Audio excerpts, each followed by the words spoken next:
আসসালামু আলাইকুম।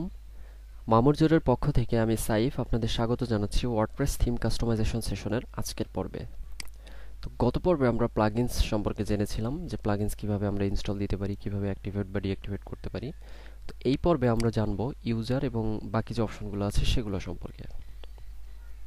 তো ইউজার হচ্ছে আমাদের ওয়েবসাইটে বর্তমানে যে অ্যাডমিনিস্ট্রেটর বা যে ইউজার আর কি অ্যাক্টিভ অবস্থায় লগ ইন অবস্থায় আছে, এখান থেকে আমরা চাইলে সবগুলো ইউজারকে একসাথে দেখতে পারবো। আমরা চাইলে কোনো একটা ইউজার যদি নতুন করে ক্রিয়েট করতে চাই, অর্থাৎ আমাদের ওয়েবসাইটের কোনো একজন রোল যদি আমরা অ্যাড করতে চাই, অর্থাৎ আমাদের ওয়েবসাইটটা সে এডিট করতে পারবে, আমাদের ওয়েবসাইটে পোস্ট পাবলিশ করতে পারবে, চাইলে যে কোনো কন্টেন্ট এডিট করতে পারবে। আমরা সিম্পলি অ্যাড নিউ ইউজারের ভিতরে গেলে এখান থেকে আমরা তার ইউজার নেম, তার ইমেইল, ফার্স্ট নেম এবং লাস্ট নেম, ওয়েবসাইট পাসওয়ার্ড ইত্যাদি ইত্যাদি দিয়ে আমরা এখান থেকে অ্যাড করতে পারি। তো সিম্পলি আমরা একটু দেখি যে কিভাবে আমরা একটা ইউজার ক্রিয়েট করতে পারি। John, email suppose john@com, first name হচ্ছে জন, লাস্ট নেম ডয়। এর একটা ওয়েবসাইট যদি আমরা দিয়ে দিই .com, এবং পাসওয়ার্ড এখান থেকে আমরা চাইলে অ্যাডমিনই রাখি। এরপরে কনফার্ম উইক পাসওয়ার্ড, এবং এর এখান থেকে একটা রোল আমরা সিলেক্ট করে দিতে পারি যে এই যে ইউজারটা আমরা অ্যাড করলাম সে আমাদের ওয়েবসাইটে কি কি এডিট করতে পারবে। তো এখানে কিছু অপশন আছে, আমরা চাইলে অ্যাডমিনিস্ট্রেটর দিতে পারি বা এডিটর দিতে পারি, অথর দিতে পারি। তো এগুলোর কিছু ভাগ আছে। অ্যাডমিনিস্ট্রেটর হচ্ছে আমাদের ওয়েবসাইটে সব কিছু চেঞ্জ করতে পারবে, চাইলে যে কোনো কন্টেন্ট, যে কোনো পেজ এডিট করতে পারবে। এডিটরের কাজ হচ্ছে শুধুমাত্র এডিটের যেই অপশনগুলো আছে সেইগুলোতেই সে অ্যাক্সেস পাবে, আদারওয়াইজ অন্য কোনোটাতে অ্যাক্সেস পাবে না। অথরের কাজ হচ্ছে শুধুমাত্র পোস্টগুলো সে দিতে পারবে, পোস্ট পাবলিশ করতে পারবে, কমেন্টসগুলো দেখতে পারবে, কমেন্টস পাবলিশ করতে পারবে, এবং এইগুলা কাজ। এরপর একটা অপশন আছে সাবস্ক্রাইবার। সাবস্ক্রাইবার শুধুমাত্র পোস্টটা এখানে এসে পাবলিশ করতে পারবে, বাট অন্য কোনো কিছু সে এখান থেকে চেঞ্জ করতে পারবে না। তো এই ধরনের কিছু রোল আমরা এখান থেকে চাইলে অ্যাড করে দিতে পারি। আমরা সিম্পলি এই ইউজারটাকে এডিটর অপশনটা দিচ্ছি। তো এডিটর অপশন দিয়ে এখান থেকে আমরা সবগুলো ইনফরমেশন যদি ঠিক থাকে আমরা অ্যাড নিউ ইউজারে ক্লিক করব। ক্লিক করার পরে আমরা এখানে দেখতে পাবো যে আমাদের একটা নতুন ইউজার তৈরি হয়ে গিয়েছে। তো আমরা সিম্পলি যদি অন্য কোনো আর একটা ব্রাউজারে ওপেন করি,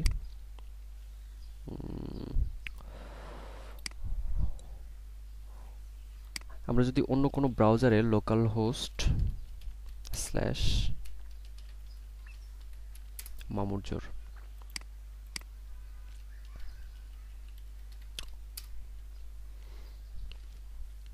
আমরা যদি এই ইউজারের মাধ্যমে আমাদের ওয়েবসাইটে লগ ইন করি তাহলে আমরা কি চেঞ্জটা দেখতে পারবো সেটা আমরা অন্য আর একটা ব্রাউজারে যে একটু দেখি। আমাদের ইউজার নেম ছিল হচ্ছে জন এবং পাসওয়ার্ড ছিল অ্যাডমিন। এটা লগ ইন দেওয়ার পরে আমরা দেখতে পাচ্ছি যে আমাদের এই ওয়েবসাইটে চলে আসছে। কিন্তু একটা জিনিস খেয়াল করেন, আমি এখানে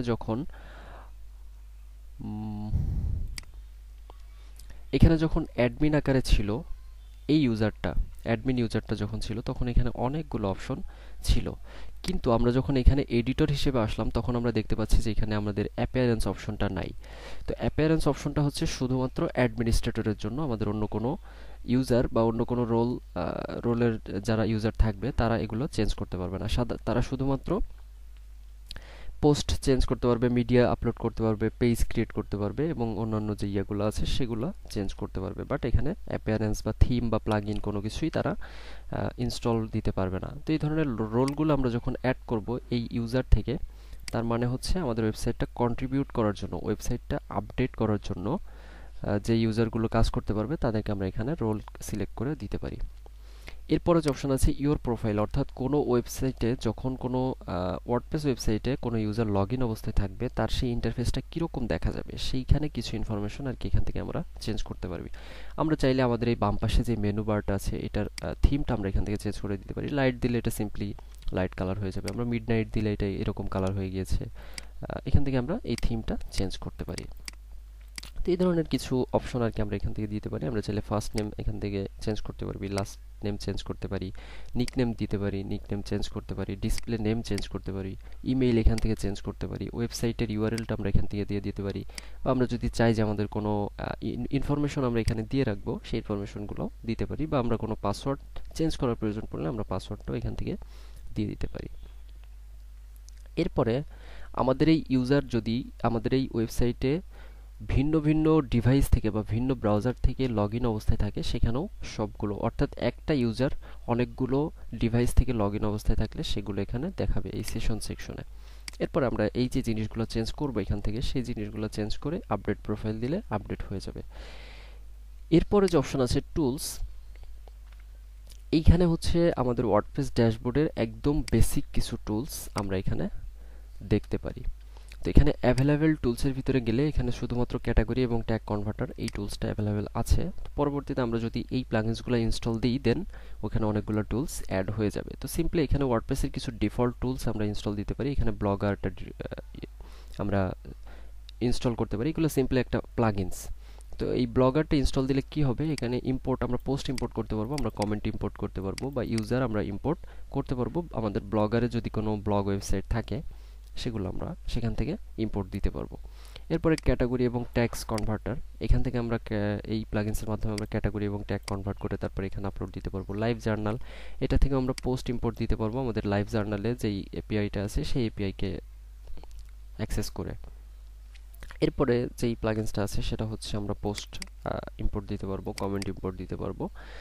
এরপরে হচ্ছে আরএসএস, টাম্বলার, এগুলো অলমোস্ট সেম, পোস্টে এবং মিডিয়া ফাইল এগুলো ইম্পোর্ট দেওয়ার জন্য। এরপরে যে অপশনটা আছে সেটা হচ্ছে ওয়ার্ডপ্রেস, এটা তো আমরা সেম, তবে এটাতে কিছু এক্সট্রা ফাইল আর কি আপলোড দেওয়া যায়। সেটা হচ্ছে পোস্ট, পেজ আছে, কমেন্ট আছে, কাস্টম ফিল্ড আমরা ইম্পোর্ট দিতে পারবো, ক্যাটাগরি আছে, ট্যাগ আছে, এবং ওয়ার্ডপ্রেসের এক্সপোর্ট যে ফাইলগুলো আছে সেগুলো আমরা এই ফাইলের মাধ্যমে ইম্পোর্ট করতে পারবো। এরপরে এক্সপোর্টে যদি যাই, আমাদের ওয়েবসাইটে যতগুলো পোস্ট আছে, যতগুলো পেজ আছে, যতগুলো অ্যাকোমোডেশন থাকবে, যতগুলো স্লাইডার থাকবে বা মিডিয়া ফাইল থাকবে, যা কিছুই থাকুক না কেন, সেগুলো আমরা এক্সপোর্ট থেকে আমরা সেগুলো ডাউনলোড করে বা এক্সপোর্ট করে তারপরে সেটা অন্য কোনো সাইটে ইম্পোর্ট করতে পারি। এরপরে যদি সাইট হেলথে আসি, এটাতে দেখতে পারবো আমরা আমাদের ওয়েবসাইটে কোনো প্রবলেম আছে কিনা। এখানে দেখাচ্ছে you should remove inactive theme, এই ধরনের কিছু জিনিস আর কি এখানে সাজেশন হিসেবে আসবে, যে যতগুলো থিম ইনঅ্যাক্টিভ অবস্থায় আছে সেই থিমগুলো ডিলিট করে দাও। এটা হচ্ছে ওয়েবসাইটের জন্য ভালো, ওয়েবসাইটের স্পিডটা ইমপ্রুভ করার জন্য এটা অনেক কাজে দেয়। এরপরে your version of PHP is 7.1.12 should be updated, অর্থাৎ এখন কিন্তু পিএইচপি 7.3 চলতেছে। সো 7.1 আমার এখন এখানে আপডেটেড অবস্থায় আছে। আমাদের সার্ভারে যদি আমরা 7.3 আপডেট করে দিই, তখন এখানে সিম্পলি 7.3-তে আপডেট হয়ে যাবে। এরপরে যে অপশন আছে one or more recommend module are missing, অর্থাৎ এখানে কোন কোন মডিউল আমাদের মিসিং আছে সেগুলো কিন্তু দেখাই দিচ্ছে। এই যে libsodium is not installed or has been disabled, বা এটা যদি ইনস্টল থাকেও তাহলে ডিসেবলড অবস্থায় আছে, এই ধরনের কিছু মডিউল আমাদের এখানে দেখাই দিবে। এরপরে যে অপশন আছে your site does not use HTTPS, অর্থাৎ আমাদের ওয়েবসাইটটা তো এখন লোকালে আছে, তাই না? লোকালে তো আমরা এইচটিটিপিএস ইউজ করতে পারবো না। তবে আমরা চাইলে যদি এএমপিপিএস ইউজ করি, সেক্ষেত্রে সেখানে আমরা এসএসএল সার্টিফিকেট এইচটিটিপিএস এর মাধ্যমে ইউজ করতে পারি। যদি কেউ এএমপিপিএস এই প্যাকেজটা ইউজ করেন, সফটওয়্যার খুব দারুণ একটা প্যাকেজ, সেটা ইউজ করলে সেখানে আপনারা এইচটিটিপিএস ইউজ করতে পারবেন। বাট আমাদের ওয়েবসাইটটা যখন আমরা লাইভে উঠাবো তখন কিন্তু আর এই এররটা থাকবে না, কারণ লাইভে অলমোস্ট এখন সব হোস্টিংয়েই এইচটিটিপিএস বা এসএসএল সার্টিফিকেটটা রান করা থাকে। এরপরে যদি আমরা ইনফোতে যাই, ইনফোতে গেলে আমাদের ওয়েবসাইটে বর্তমানে যে ইনফরমেশনগুলো, অর্থাৎ ওয়ার্ডপ্রেস কত ভার্সন আমাদের আছে, ওয়ার্ডপ্রেসের আমাদের ওয়েবসাইটের সাইট ইউআরএল কি, হোম ইউআরএল কি, কত টাইম জোন দেওয়া আছে, পারমালিঙ্ক স্ট্রাকচার কোনটা, এই ধরনের কিছু জিনিস আর কি এখানে আছে। এরপরে ডিরেক্টরি অ্যান্ড সাইজেস, আমাদের ওয়েবসাইটের ডিরেক্টরি সাইজ বর্তমানে 37 MB। এরপর হচ্ছে ডিরেক্টরির লোকেশন কোনটা সেটা আমাদের এখানে দেখাচ্ছে, যে মামুরজোর নামে আমরা এইচটি ডক্সের ভিতরে একটা ফোল্ডার ক্রিয়েট করেছিলাম, ডিরেক্টরি ক্রিয়েট করেছিলাম, সেটা এখানে চলে আসছে। এরপর আছে হচ্ছে অ্যাক্টিভ থিম, বর্তমানে কোন থিমটা অ্যাক্টিভ আছে এবং তার কিছু ইনফরমেশন এখানে আছে। ইনঅ্যাক্টিভ থিম যেগুলো আছে সেগুলো এখানে দেখাবে, অ্যাক্টিভ প্লাগইন এখানে দেখাবে, মিডিয়া হ্যান্ডেলিং এগুলো এখানে দেখাচ্ছে।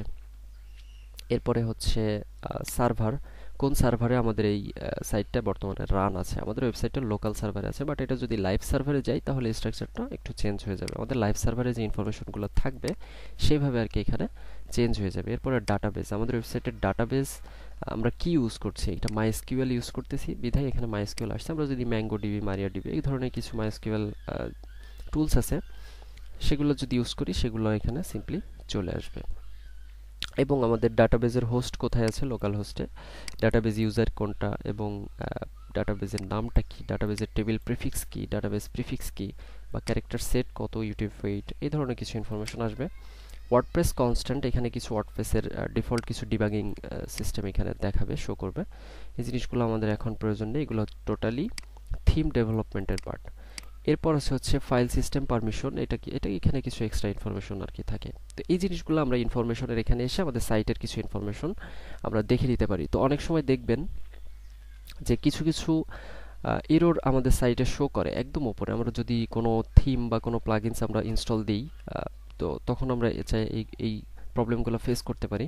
এখানে কিছু এরর দেখায়, তো সেই এররগুলো হতে পারে আপনার ওয়েবসাইটের পিসি ভার্সন আপলোডের জন্য, বা আপনার ওয়েবসাইটের মেমোরি লিমিট আপলোডের জন্য, মেমোরি লিমিট ইনক্রিজ করার জন্য হতে পারে, বা হতে পারে আপনার ওয়েবসাইটে এই যে এখানে দেখেন যে upload max file size 2 MB আছে, এটা চাইলে আমাদের ইনক্রিজ করতেও বলতে পারবে। তো এই জিনিসগুলো আমরা এখান থেকে দেখে নিয়ে তারপরে যদি সেগুলো বাড়াই দিই বা সেগুলো সলভ করি, তাহলে সিম্পলি এররগুলো চলে যাবে।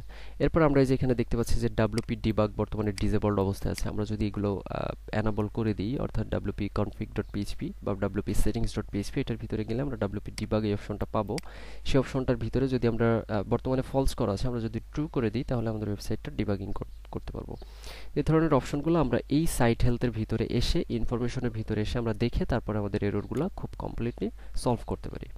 এবং আমাদের ওয়েবসাইটের বর্তমান সিচুয়েশনটা কীরকম আছে, এখানে একটা ইনফরমেশন দেখাচ্ছে গুড।